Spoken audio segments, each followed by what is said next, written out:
13 साल का एक लड़का अपने घर से रात के 3 बजे बिना कोई चिट्ठी, बना कोई आवाज, बना कोई पैसे के निकल जाता है, सिर्फ ईश्वर की तलाश में।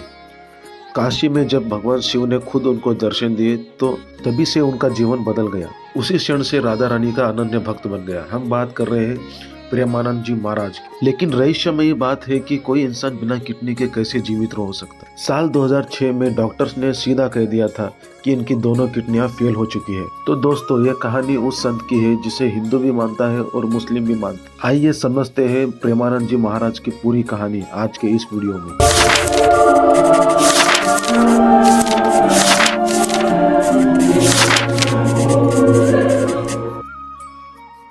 इस महान संत की यात्रा शुरू होती है साल 1969 में। महाराज जी का जन्म उत्तर प्रदेश के कानपुर जिले के अखरी गांव में एक ब्राह्मण परिवार के घर में हुआ था। महाराज जी का बचपन का नाम श्री अनिरुद्ध कुमार पांडे था और उनके पिता का नाम शंभुनाथ पांडे और उनकी माता रमा देवी। बहुत ही गहरे धार्मिक विचारों वाले थे। आध्यात्मिक झुकाव सिर्फ माता पिता तक सीमित नहीं था, उनके दादा देवी सन्यासी रह चुके थे। बाद में महाराज जी के पिता ने भी सन्यास ग्रहण किया। बचपन से ही अनिरुद्ध अपने उम्र के सभी बच्चों से बहुत अलग थे।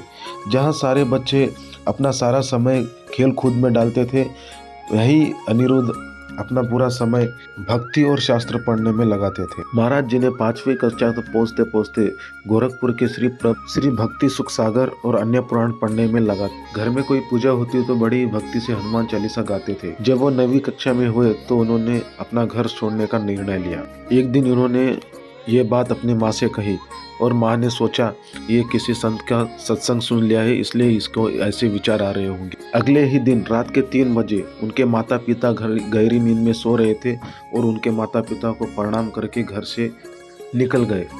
जब वो घर से निकला उनके साथ सिर्फ 4 चीज़ें थी, एक गीता और एक पीता का आसन और एक चादर और एक पीतल का लोटा।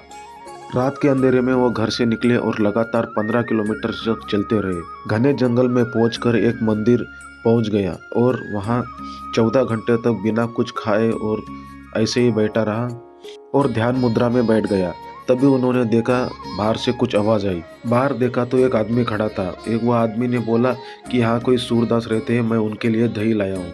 अभी सूरदास तो नहीं है, ये दही तुम ही पी लो बोल के उन्होंने अनिरुद्धाचार्य को बोल दिया और अनिरुद्ध ने अपने पीतल के लोटे में 2-3 लोटा दही पी लिया। दूसरी तरफ जब महाराज के घर वालों को पता चला कि महाराज घर में नहीं है तो महाराज जी के तलाश में निकल पड़े।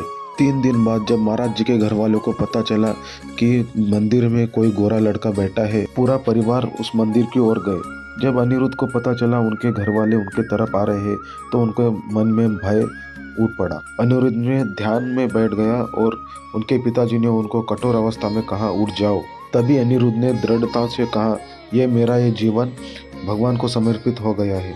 तभी उनके पिताजी ने उनको गले लगाया और आशीर्वाद दिया कि कभी भी तुम फूल में ही बैठे रहोगे। ऐसा कहते हुए उनके माता और पिता वापस घर चले गए। उस दिन के बाद महाराज जी ने अपने परिवार वालों से अभी तक नहीं मिला। महाराज जी बड़े होकर नास्तिक ब्रह्मचर्य का ज्ञान ले चुके थे और आपको जानकर हैरानी होगी कि महाराज जी के दोनों किडनियां फेल है तो भी वो जीवित है। ये सब भगवान की कृपा है। आज के लिए बस इतना ही। महाराज जी के विषय में आपको क्या क्या पता है कमेंट में कमेंट कीजिए।